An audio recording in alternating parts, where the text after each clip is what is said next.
सोमवार को इंदौर में कांग्रेस को बड़ा झटका लगा। नामांकन वापसी के आखिरी दिन कांग्रेस प्रत्याशी अक्षय कांति बम ने अपना नाम वापस लेते हुए कांग्रेस को तगड़ा झटका दिया, जिसके चलते खजुराहो के बाद अब इंदौर में भी मामला एक तरफा हो चला है। वह अक्षय कांति के इस फैसले और टाइमिंग को लेकर सवाल उठ रहे हैं। लेकिन 2024 के इस लोकसभा चुनाव में चलती चुनावी प्रक्रिया में ही उलटफेर हो रहे हैं, जहां प्रत्याशी नामांकन भरने के बाद पार्टी बदल रहे हैं। सूरत में नीलेश कुंभानी, खजुराहो में मीरा यादव और अब इंदौर में अक्षय कांति बम। इस चुनाव में जीत हार से इतर कांग्रेस के लिए अपने नेताओं को ही एकजुट रख पाना चुनौती बन गया है। वह ये बात भी काबिले गौर है कि इन तमाम चुनावी घटनाक्रमों में एक समानता ये भी है कि इन सब का फायदा बीजेपी को होता नजर आ रहा है।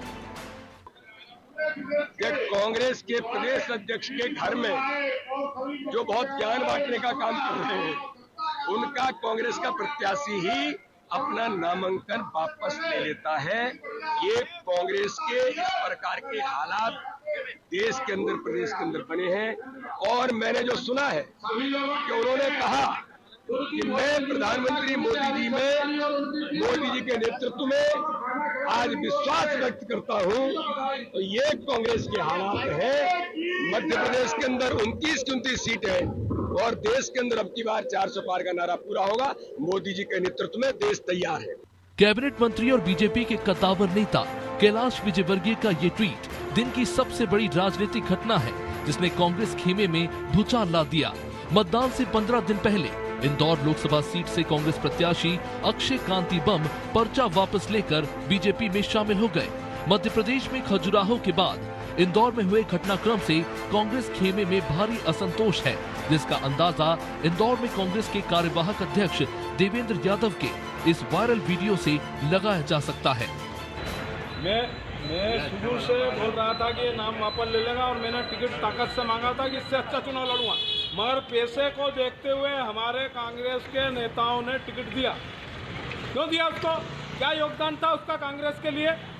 क्या योगदान था? कौन सा उसने संघर्ष करा कांग्रेस के लिए जो आपने उठा के उसको टिकट दे दिया? क्यों दिया?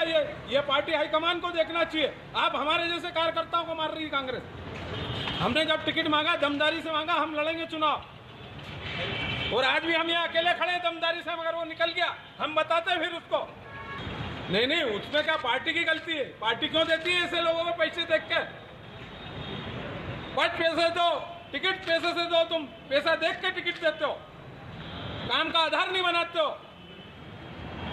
अक्षय कांति बम के पाला बदलने के बाद कांग्रेस नेता भड़के हुए हैं। कांग्रेस प्रदेश अध्यक्ष जीतू पटवारी के मीडिया सलाहकार के मिश्रा ने सोशल मीडिया पर अक्षय कांति बम पर जमकर खींच निकाली।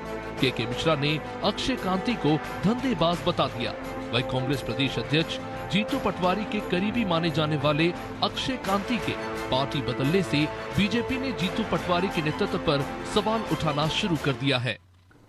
मैंने पहले ही कहा था कि मध्य प्रदेश पूरा मोदीमय हुआ है और वर्तमान के समय में तो पूरे देश में प्रचंड आंधी चल रही, खासकर मध्य प्रदेश में।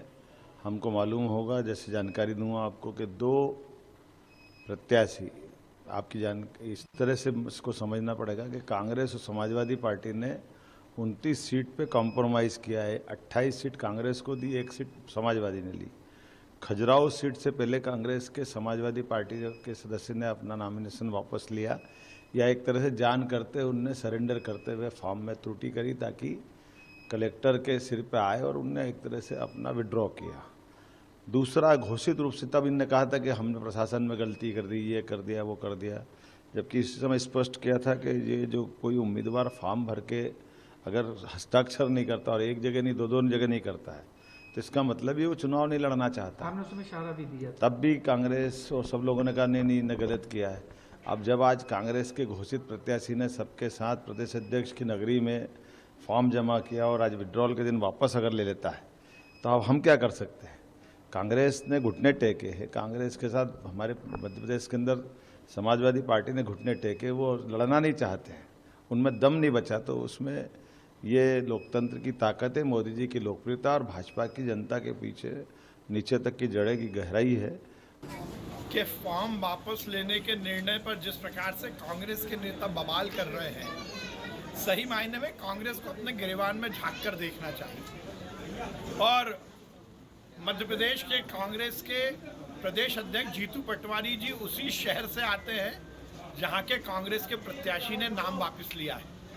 सही मायने में तो जीतू पटवारी को तत्काल प्रभाव से प्रदेश अध्यक्ष से इस्तीफा दे देना चाहिए। जिस प्रकार से देश भर में कांग्रेस का बेड़ा गर्क हो रहा है, जीतू पटवारी के नेतृत्व में मध्य प्रदेश भी कांग्रेस खोखली हो गई है। रोज कोई ना कोई कांग्रेस का नेता कांग्रेस छोड़ रहा है और अब तो हद हो गई जब कांग्रेस के प्रत्याशी ने ही नाम वापस ले लिया है। निश्चित रूप से ये नरेंद्र मोदी जी की विकास और जन कल्याण और देशभक्ति की जो सरकार चलाने की नीति है, ये उसका परिणाम है।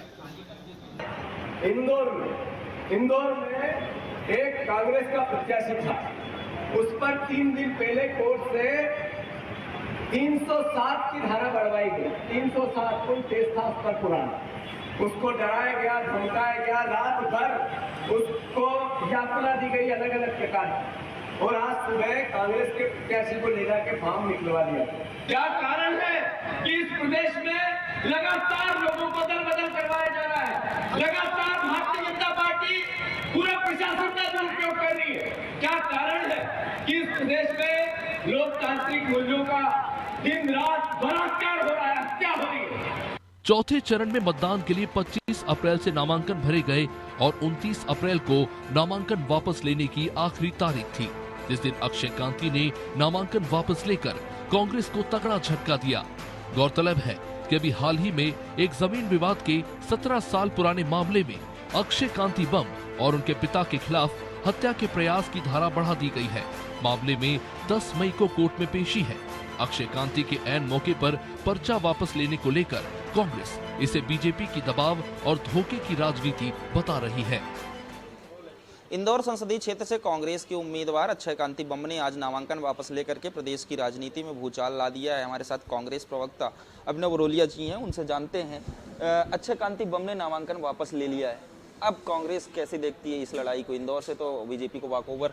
देखिए, ये लोकतंत्र का पर्व चल रहा है और इसमें जो तानाशाही, गुंडागर्दी और दादागिरी भारतीय जनता पार्टी कर रही है वो जनता देख रही है खुली आंखों से। जिस तरीके से सूरत में घटना घटी, जिस तरीके से चंडीगढ़ में मेयर का चुनाव हुआ, खजुराहो में चुनाव हुआ, अब ये यहाँ पर इंदौर में जो घटा है, तो ये सब देखा जा रहा है कि संविधान की हत्या करने की कोशिश जो भारतीय जनता पार्टी कर रही है, आरक्षण को खत्म करने की बात उनके नेता कर रहे हैं, तो ये बातें जनता के डोमेन में है। और अपनी निश्चित हार, 2 चरणों में निश्चित हार जो दिख रही थी भारतीय जनता पार्टी को, उसका ये जीता जागता सबूत है कि आखिरी फिल्मों में जैसे हम देखते थे कि अमरीश पुरी, शक्ति कपूर, गुलशन ग्रोवर सब इकट्ठा होकर कैसे दादागिरी करते थे, वो फोटो भी आज आपने देखी अक्षय बम जी के साथ किस तरीके से गाड़ी में सेल्फी ली जा रही है। तो ये दिखा रहा है कि अपने निश्चित हार के आखिरी समय में जब खलनायक और विलन जो होते हैं, जो काम करते हैं, वो काम भारतीय जनता पार्टी के नेता कर रहे हैं। बात तो सारी आपकी सही है, लेकिन सवाल ये है कि क्या कांग्रेस पार्टी के लड़ाकू जो उम्मीदवार हैं, वो लड़ाकू उम्मीदवारों की कमी रहेगी कि बीजेपी के प्रलोभन से, बीजेपी के डर से वो कांग्रेस पार्टी को छोड़ रहे हैं और कांग्रेस पार्टी प्रत्याशी चयन में गलती कर रही है क्या? देखिए, गलती तो कहीं नहीं है। कांग्रेस पार्टी जो अभी फेस कर रही है और भारत का लोकतंत्र जो फेस कर रहा है, वो तानाशाही को फेस कर रहा है, गुंडागर्दी को फेस कर रहा है, दादागिरी को फेस कर रहा है। तो कहीं कहीं पर सूरत ऑप्शनल है, इंदौर ऑप्शनल है, खजुराहो ऑप्शनल है, जहां पर चीज़ें घटी, लेकिन हमारा कार्यकर्ता पूरी ताकत से लड़ रहा है। आप देखिए जन सैलाब, कहीं पर भी राहुल जी की सभा हो, चाहे जीतू पटवारी जी की सभा हो, सब जगह अब कहीं कहीं जो हो जाता है, जो घटनाएं घट जाती हैं, कई जगह गन पॉइंट पे रख के अगर आप किसी के साथ कुछ करेंगे तो उसमें तो आप कर नहीं सकते कुछ। जिस तरीके से कांग्रेस के नेता बीजेपी में शामिल हो रहे हैं, बीजेपी के नेता उन्हें शामिल करा रहे हैं, कारण कोई भी हो, लेकिन पब्लिक के बीच, जनता के बीच, आम मतदाता के बीच ये संदेश जा रहा है कि कांग्रेस पार्टी के नेता ही जब बीजेपी में जा रहे हैं तो वोटर्स किस प्रकार से, वोटर्स का क्या मनोभाव? नहीं, गलत बोल रहे हैं आप, गलत बोल रहे हैं। जनता के बीच में जो संदेश जा रहा है वो जा रहा है कि आरक्षण और संविधान को खत्म करने वाली पार्टी गुंडागर्दी और तानाशाही कर रही है। ये आपका परसेप्शन है, आप ऐसा सोच रहे हो, लेकिन पब्लिक परसेप्शन अब ये बन चुका है। तभी इस हताशा और निराशा के दौर से भाजपा गुजर रही है, गुंडागर्दी और तानाशाही कर रही है। ये 10 साल का टेन्योर जो रहा है, आपने देखा होगा कर्नाटक में किस तरीके से जीतू पटवारी जी गए थे जब सिंधिया के साथ विधायक गए थे तो वहां पे रिसोर्ट में क्या घटना घटी थी, दौड़ते भागते, पुलिस पकड़ रही, कहीं कुछ हो रहा है। मनोज चौधरी जी के पिताजी साथ में गए थे जीतू पटवारी जी के अपने बेटे से मिलने, तब देखिए घटना। तो जनता कुछ भूली नहीं है। इन 10 सालों में लोकतंत्र का पूरे तरीके से चीरहरण हो रहा है, जो जनता अपनी खुली आंखों से देख रही है।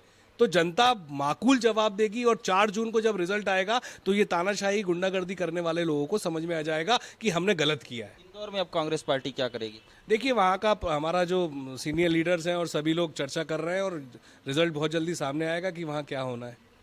तो ये थे अपने बरौलिया जी, जिन्होंने साफ तौर पर बीजेपी पर गंभीर आरोप लगाया। उन्होंने फिल्मों के खलनायक का नाम भी दे दिया है और उसके साथ ही कहा इंदौर को लेकर के कि जो शीर्ष नेतृत्व है जल्दी फैसला लेगा कि इंदौर में किसको समर्थन देना है और किस प्रकार से पूरी लड़ाई।